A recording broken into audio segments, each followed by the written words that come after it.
ಭಾರತ್ ಒನ್ಗೆ ಸ್ವಾಗತ. ನಾನು ಗಂಗಾ ಜಾಧವ್. ಮೈಸೂರು ಅಂದ ತಕ್ಷಣ ನಮಗೆಲ್ಲ ನೆನಪಿಗೆ ಬರೋದು ರಾಜಮನೆತನ, ದಸರಾ, ರಾಜರ ಗತವೈಭವ, ದಸರಾ. ಹೀಗೆ ಸಾಕಷ್ಟು ವಿಚಾರಗಳನ್ನ ನಾನು ಇವತ್ತು ನಿಮ್ಮ ಮುಂದೆ ಇಡ್ತಾ ಇದ್ದೀನಿ. ರಾಜಮನೆತನದ ಕೊನೆಯ ಕುಡಿಯನ್ನ ನಾನಿವತ್ತು ಇಂಟರ್ವ್ಯೂ ಮಾಡ್ತಾ ಇದ್ದೀನಿ. ರಾಜರ ಬಗ್ಗೆ ಹಾಗೂ ರಾಜಮನೆತನದ ಬಗ್ಗೆ ತಿಳಿದುಕೊಳ್ಳುವ ಸಾಕಷ್ಟು ಕುತೂಹಲ ಎಲ್ಲರಲ್ಲೂ ಇದ್ದೇ ಇರುತ್ತೆ.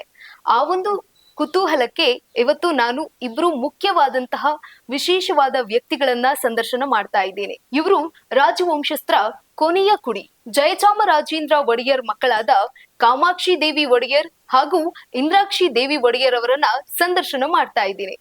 ಮೇಡಮ್, ಕಾರ್ಯಕ್ರಮಕ್ಕೆ ಸ್ವಾಗತ. ನಮಸ್ಕಾರ. ಮಹಾರಾಜಕುಮಾರಿಯರು ಇವತ್ತು ಬೆಂಗಳೂರಿನಲ್ಲಿ ಇದ್ದೀರಾ. ನಿಮ್ಮ ಬಗ್ಗೆ ಒಂದಷ್ಟು ಚರ್ಚೆಗಳು ನಡೀತಾ ಇರುತ್ತೆ. ಅಂದ್ರೆ ನಿನ್ನೆ ನಾನು ಸಂದರ್ಶನಕ್ಕೆ ಬರೋದಕ್ಕಿಂತ ಮುಂಚೆ ಒಂದಷ್ಟು ಜನದ ಜೊತೆಗೆ ಮಾತಾಡಿದ್ದೆ. ಈ ರೀತಿ ರಾಜರು ಮಕ್ಳಿದ್ದಾರೆ, ಅವ್ರನ್ನ ಇಂಟರ್ವ್ಯೂ ಮಾಡೋದಕ್ಕೆ ಹೋಗ್ತಾ ಇದ್ದೀನಿ ಅಂತ. ಅವರು ಹೌದಾ, ಇದಾರ ನಮ್ಮ ಜಯಚಾಮರಾಜೇಂದ್ರ ಒಡೆಯರ್ ಮಕ್ಳು ಇದಾರಾ, ಎಲ್ಲಿದ್ದಾರೆ ಅಂತ ಕೇಳಿದ್ರು. ಬ್ಯಾಂಗ್ಳೂರಲ್ಲಿ ಇದ್ದಾರೆ ಅಂತ ಅಂದೆ. ನಿಜಕ್ಕೂ ಕೆಲವೊಂದಷ್ಟು ಜನಕ್ಕೆ ಕ್ಯೂರಿಯಾಸಿಟಿ ಹೆಚ್ಚಾಗಿತ್ತು, ಹೇಗಿದ್ದಾರೆ, ಎಲ್ಲಿದ್ದಾರೆ ಅಂತ. ಬೆಂಗಳೂರು, ಮೈಸೂರು ಬಿಟ್ಟು ಬೆಂಗಳೂರು ಯಾಕೆ ಮೇಡಮ್? ನಾವ್ ಮದ್ವೆ ಆಗಿ ನಾವ್ ಇಲ್ಲಿ ಬಂದು ನಮ್ಮ ಹಸ್ಬೆಂಡ್ ಮನೆ ಬೆಂಗಳೂರು, ಅದಕ್ಕೋಸ್ಕರ ಇಲ್ಲಿ ಬಂದು ಸೆಟ್ಲ್ ಆದ್ವಿ. Simple reason. ಅದ್ ಬಂದ್ಮೇಲೆ ನಮ್ಮ ಮಕ್ಳೆಲ್ಲ ಇಲ್ಲೇ ಇತ್ತು. ಐ ಮೀನ್ ಬೆಂಗಳೂರಲ್ಲಿ ಆದ್ಮೇಲೆ ಅವ್ರ ಸ್ಕೂಲ್ ಎಲ್ಲ ಶುರು ಮಾಡ್ಕೊಂಡ್ರು, ಸ್ಕೂಲು, ಕಾಲೇಜು. ಅಂಡ್ ಇಲ್ಲಿ ಬೆಂಗಳೂರು ಕ್ಲೈಮೇಟ್ ಸ್ವಲ್ಪ ಬಹಳ ನಿಮ್ಗೆ ಗೊತ್ತು ಹೇಗಿದೆ ಅಂತ ಕ್ಲೈಮೇಟ್. ಅಂದ್ರೆ ಮೈಸೂರು ಕ್ಲೈಮೇಟ್ಗೂ ಮತ್ತು ಬೆಂಗಳೂರು ಕ್ಲೈಮೇಟ್ಗೂ ಅಜಗಜಾಂತರ ವ್ಯತ್ಯಾಸ ಇರುತ್ತೆ. ಹೌದು. ಅಲ್ಲಿ ಹಚ್ಚ ಹಸಿರು, ಅಲ್ಲಿ ವಾತಾವರಣನೇ ಬೇರೆ. ಇಲ್ಲಿ ವಾತಾವರಣ, ಇಲ್ಲಿ ಸ್ವಲ್ಪ ಕೋಲ್ಡ್ ಕ್ಲೈಮೇಟ್, ಕಂಫರ್ಟಬಲ್. ಅಲ್ಲಿ ಮೈಸೂರು ಕಂಫರ್ಟಬಲ್ ಅಂತಲ್ಲ, ಇಲ್ಲಿ ಕೂಲ್ ಆಗಿದೆ ಕ್ಲೈಮೇಟ್, ಯಾವಾಗ್ಲೂ ಕೂಲ್ ಆಗಿರುತ್ತೆ.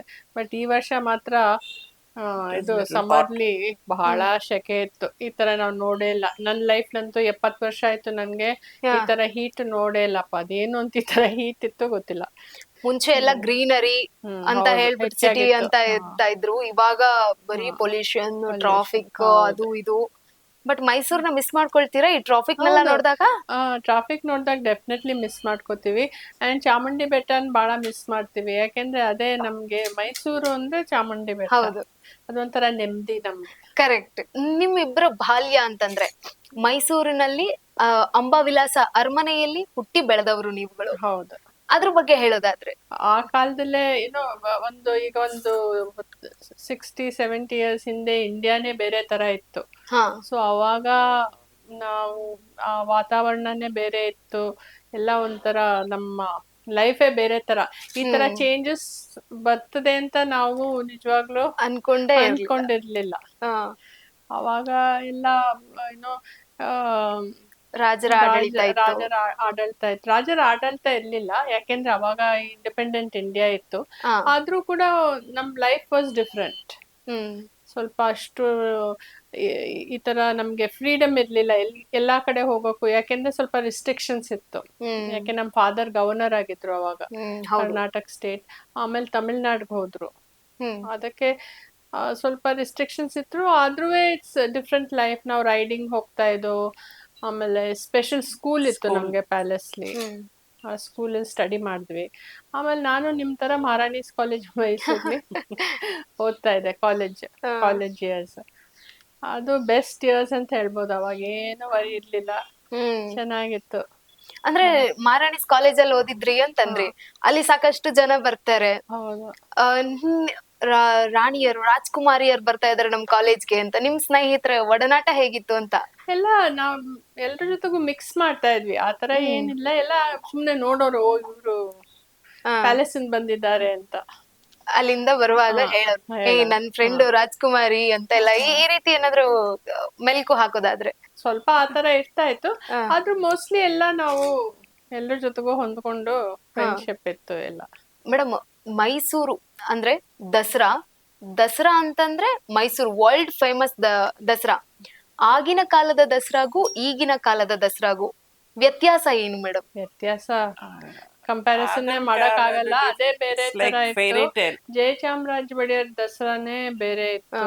ಈಗ ಬೇರೆ ಆತರ ಫೇರಿ ಟೇಲ್ ತರ ಅವ್ರು ಹೇಳ್ತಾರಲ್ಲ, ಆತರ ಇತ್ತು. ಈಗ ಆಗ ಏನಾದ್ರೂ ಒಂದಷ್ಟು ಈಗ ಫಲಪುಷ್ಪ ಪ್ರದರ್ಶನ ಇರುತ್ತೆ, ಲೈಟಿಂಗ್ಸ್ ಇರುತ್ತೆ, ಆಮೇಲೆ ಯುವ ದಸರಾ ಮಾಡ್ತಾರೆ, ಯುವ ಸಂಭ್ರಮ ಮಾಡ್ತಾರೆ. ಇದೆಲ್ಲ ಮುಂಚೆ ಇತ್ತ ಮೇಡಮ್ ಅಂತ? ಇತ್ತು ಎಲ್ಲ ಇರ್ತಾ ಇತ್ತು. ಇದು ಎಕ್ಸಿಬಿಷನ್ ಅಂತ ಆಗ್ತಾ ಇತ್ತು. ಹಾ ಆಮೇಲೆ ಎಲ್ಲ ಸ್ಪೆಷಲ್ ಈ ತರ ಸರ್ಕಸ್ ಬರೋದು, ಸರ್ಕಸ್, ಆಮೇಲೆ ಎಕ್ಸಿಬಿಷನ್ಸ್ ಇತ್ತು. ಆಮೇಲೆ ಇದು ಫ್ಲವರ್ ಶೋ ಅದೆಲ್ಲ ಇತ್ತು. ನೀವು ನೋಡಿರೋ ನೆನ್ಪಿದ್ಯಾ ಜಯಚಾಮರಾಜೇಂದ್ರ ಒಡೆಯರ್ ಅವರು ಅಂಬಾರಿಯಲ್ಲಿ ಕುತ್ಕೊಂಡು ದರ್ಬಾರ್ ಮಾಡಿರುವಂತದ್ದು? ಅದೆಲ್ಲ ನೋಡಿದ್ದೀನಿ. ಜಯಚಾಮರಾಜ ಒಡೆಯರ್ ಪ್ರೊಸೆಷನ್, ದರ್ಬಾರು ಸಿಂಹಾಸನದ ಮೇಲೆ ಮಾಡ್ತಾ ಇದ್ರು ಅವರು. ಓಕೆ. ಅಂಬಾರಿಯಲ್ಲಿ ಕುತ್ಕೊಂಡು ಹೋಗಿರುವಂತ ನೆನಪುಗಳು ನೆನಪುಗಳಿದೆ, ಬಹಳ ನೆನಪಿದೆ. ಹಾಗೆಲ್ಲ ಅದು ಏನ್ ಅನ್ಸುತ್ತೆ ಮೇಡಮ್ ಅದನ್ನ ನೋಡಿದಾಗ ಮತ್ತೆ ಈಗ ಅಂತ ವ್ಯತ್ಯಾಸ ಅಂತ? ಅಲ್ಲ, ಇದು ಕಾಲಾಂತರ ಎಲ್ಲ ಯಾವಾಗ್ಲೂ ಚೇಂಜಸ್ ಇದ್ದೇ ಇರತ್ತಲ್ಲ, ಅದು ಅದೆಲ್ಲ ಎಕ್ಸೆಪ್ಟೆಡ್. ಯಾಕೆಂದ್ರೆ ಲೈಫ್ಲಿ ಎಂತ ಲೈಫ್ ಇದ್ರು ಎಲ್ಲ ಚೇಂಜ್ ಆಗೇ ಆಗತ್ತೆ. ನಾವು ಚಿಕ್ಕ ವಯಸ್ಸಿಂದ ನಾವೀಗ ವಯಸ್ಸಾದವರು, ಅದೇ ಒಂದ್ ದೊಡ್ಡ change. So life is full of changes ಅಲ್ವಾ. ನಮ್ ಲೈಫ್ಲಿ ಏನೇನೋ ಆಗತ್ತೆ, ಖಂಡಿತ ಒಳ್ಳೇದಾಗತ್ತೆ, ಕೆಟ್ಟದಾಗತ್ತೆ, ಎಲ್ಲ ಆಗತ್ತೆ. ಬಟ್ ನಾವಿದ್ದೀವಿ, we are always grateful for what ever ನಾವೇನು ಅನುಭವಿಸಿದ್ದೀವಿ, ಅದಕ್ಕೆ ನಮ್ಗೆ ಯಾವಾಗ್ಲೂ ಗ್ರಾಟಿಟ್ಯೂಡ್ ಇದೆ. ದಸರಾ ಬಂತು ಅಂತಂದ್ರೆ ಮನೆನೆಲ್ಲ ಕ್ಲೀನ್ ಮಾಡ್ಬಿಟ್ಟು ಒಂದು ವಾರದ ಮುಂಚೆ ಮಾಡ್ತಾ ಇದ್ವಿ. ನಿಮ್ಮ ಅರಮನೆ ಅವಾಗ್ಲೇ ಒಂದ್ ತಿಂಗಳ ಹಿಂದೆನೆ ಎಲ್ಲಾ ಶುರು ಮಾಡ್ಬಿಡೋರು. ಲೈಟ್ ಎಲ್ಲ ಸರಿಯಾಗಿದ್ಯಾ ಚೆಕಿಂಗು, ಆಮೇಲೆ ಕ್ಲೀನಿಂಗು, ಲೈಟ್ಸ್ ಎಲ್ಲ ಕ್ಲೀನ್ ಮಾಡಿ ಅದು ಒಂದ್ ತಿಂಗಳು ಮುಂಚೆನೆ ಎಲ್ಲ ಶುರು ಮಾಡ್ಬಿಡೋದು. ಕಾರ್ಪೆಟ್ ಹಾಕಿ ಅದನ್ನೆಲ್ಲ ಕ್ಲೀನ್ ಮಾಡಿ ಎಲ್ಲ ಬಹಳ ಸಂಭ್ರಮ ಇತ್ತು. ಅದೊಂಥರ ಒಂದು ತಿಂಗಳಿನಿಂದ ಅದು 9 ದಿನಗಳ ಮುಗಿಯೋ ತನಕ, ಮತ್ತು ಅದ್ರ ಮುಂಬರುವ ದಿನಗಳವರೆಗೂ ಇರೋದು, 21 ದಿನಗಳವರೆಗೂ. ಅವಾಗೆಲ್ಲ ಹೆಂಗ ಅನ್ಸದು, ಜನ ಎಲ್ಲಾ ಬರೋರು ನೋಡೋರು, ಅದೊಂಥರ ಸಂಭ್ರಮ. ಅದು ಹೇಳಕ್ಕೆ ಕಷ್ಟ, ಅದು ಅನುಭವಿಸಿದ್ವಿ ನಾವು. ಬಟ್ ನಾವು ಎಕ್ಸ್ಪ್ಲೇನ್ ಮಾಡಕ್ಕೆ ಸ್ವಲ್ಪ ಇದಾಗುತ್ತೆ. ಅದೊಂಥರ ಜನ ತುಂಬಿ ಎಲ್ಲಾ ಬಂದು ಹೋಗಿ ಮಾಡೋದು. ಎಲ್ಲಾ ಒಡನಾಡಿಗಳು ಅಂದ್ರೆ ನಿಮ್ಮ ಕಸಿನ್ ಬ್ರದರ್ಸ್ ಎಲ್ಲ ಬರೋರು, ಎಲ್ಲ ದಸರಾ ಅಂದ್ರೆ ಎಲ್ರು ಬರೋರು ದಸರಾ ನೋಡಕ್ಕೆ. ಏನೇನು ತಿಂಡಿಗಳು, ಊಟಗಳು ಏನ್ ಮಾಡೋರು ಮೇಡಮ್ ಅವಾಗಿನ ಕಾಲದಲ್ಲಿ? ಅವಾಗಿನ ಕಾಲದಲ್ಲೂ ಅಷ್ಟೇ, ನಾವು ಕರ್ನಾಟಕದವರು, ನಮ್ ಕರ್ನಾಟಕ ಅಡ್ಗೆ ಯಾವಾಗ್ಲೂ ಮಾಡೋರು. ಎಲ್ಲ ಒಬ್ಬಟ್ಟು, ಹಸಿರು ಬೇಳೆ, ತವೆ, ಚಿರೋಟಿ, ಆತರ ಅಡ್ಗೆಗಳು, ಪೇಣಿ, ಆಮೇಲೆ ಬಿಸಿಬೇಳೆ ಭಾತು, ಅದೆಲ್ಲ ಏನ್ ನಮ್ಗೆ ಏನ್ ಕರ್ನಾಟಕದಲ್ಲಿ ವೆಜಿಟೇರಿಯನ್, ಅದೆಲ್ಲ ನಾವು ವೆಜಿಟೇರಿಯನ್ಸ್. ಎಲ್ಲ ವೆಜಿಟೇರಿಯನ್ ಫುಡ್ಲಿ ಏನು ನಮ್ ಕರ್ನಾಟಕದ ಏನ್ ಅಡ್ಗೆ ಇದೆ ಎಲ್ಲ ಮಾಡ್ತಾ ಇತ್ತು. ಜಯಚಾಮರಾಜೇಂದ್ರ ಒಡೆಯರ್ ಅವರು ಶಿಸ್ತಿನ ಸಿಪಾಯಿ. ಶಿಸ್ತು ನಿಮ್ಮ ಜೊತೆಗೆ ಹೇಗಿದ್ರು? ತಂದೆ ಮತ್ತು ಮಕ್ಕಳ ನಡುವಿನ ಅವರು ನಮ್ ಜೊತೆಗೆ ಅಷ್ಟು ಇದಿರ್ಲಿಲ್ಲ, ಸ್ಟ್ರಿಕ್ಟ್ ಶಿಸ್ತಿರ್ಲಿಲ್ಲ. ಯಾಕಂದ್ರೆ ನಾವು ಮಕ್ಕಳು. ಅಂಡ್ ಆಕ್ಚುಲಿ ನಮ್ ತಾಯಿ ಬಹಳ ಇದಾಗಿದ್ರು, ಸ್ಟ್ರಿಕ್ಟ್ ಆಗಿದ್ರು. ಜಯಚಾಮರಾಜ ಒಡೆಯರು ಅಷ್ಟು ಅದೇ ಮೋರ್ ಲೀನಿಯಂಟ್ ಅನ್ಸ್ತಾ ಇತ್ತು ನಮ್ಗೆ. ನಾಲ್ವಡಿ ಕೃಷ್ಣರಾಜ ಒಡೆಯರ್ ಅವರು ರೈತರಿಗೆ ಮತ್ತು ಜನರಿಗೆ ಒಂದು ಜೀವನಾಡಿ ಆಗಿದ್ದಂಥವ್ರು. ಯಾಕಂತಂದ್ರೆ ಜೀವನಾಡಿ ಅಂದ್ರೆ ಕನ್ನಂಬಾಡಿ ಕಟ್ಟದಂತವ್ರು. KRS ಡ್ಯಾಮ್ ಅನ್ನ ಕಟ್ಟಿ ಸಾಕಷ್ಟು ಜನ ರೈತರಿಗೆ ಸಹಾಯ ಮಾಡಿದ್ದಾರೆ. ಅವ್ರನ್ನ ನೆನಪಿಸ್ಕೊಳ್ತಾರೆ ಈಗ್ಲೂ ಕೂಡ.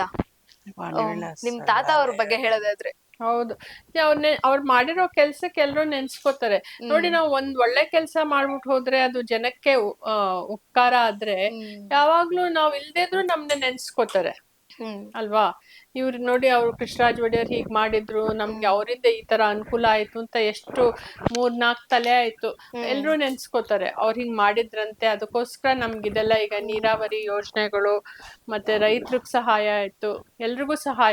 ಏನಾದ್ರು ಒಬ್ರಿಗ್ ಒಂದ್ ಸಹಾಯ ಮಾಡಿದ್ರೆ, ಎಷ್ಟೇ ಕಾಲದಿಂದ ಸಹಾಯ ಮಾಡಿದ್ರು ಕೂಡ ಜನರು ನಮ್ ನೆನ್ಸ್ಕೋತಾರೆ ಅವ್ರನ್ನ. ಅಂತವ್ರು ಅವರು ಇವ್ರು ಕೃಷ್ಣರಾಜ ಒಡೆಯರು. ಅಂದ್ರೆ ಹೆಣ್ಮಕ್ಳಿಗೆ ಬಂಗಾರ ಅಂದ್ರೆ ತುಂಬಾ ಪ್ರೀತಿ ಅಲ್ವಾ.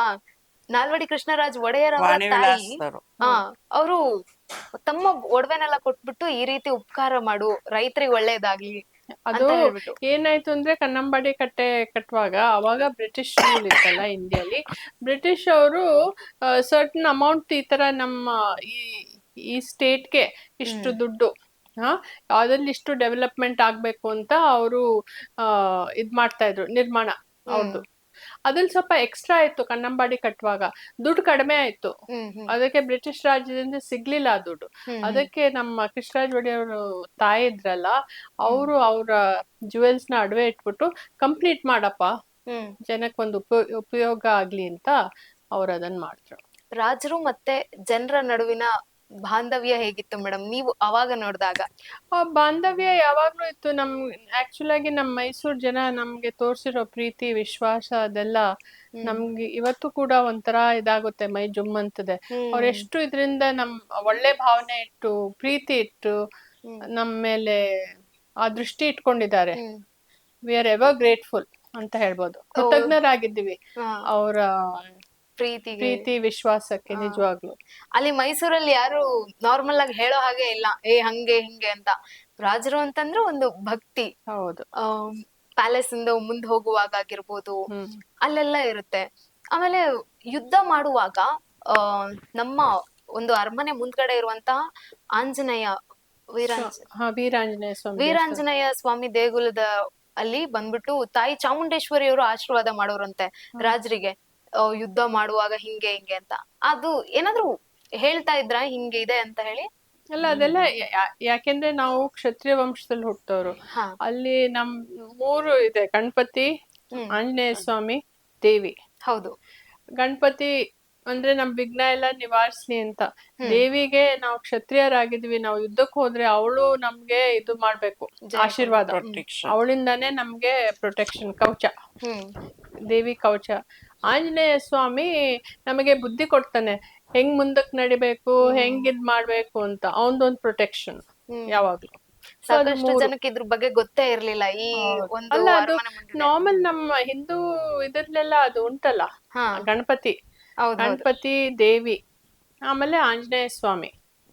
ನಮ್ಮ ಮನೆ ದೇವತೆ ಚಾಮುಂಡೇಶ್ವರಿ ಅಲ್ವಾ, ಅಂಡ್ ಮತ್ತೆ ನಾವು ಕ್ಷತ್ರಿಯ ವಂಶದವರು, ಅದಕ್ಕೋಸ್ಕರ ದೇವಿ ಪೂಜೆ ಇಂಪಾರ್ಟೆಂಟ್.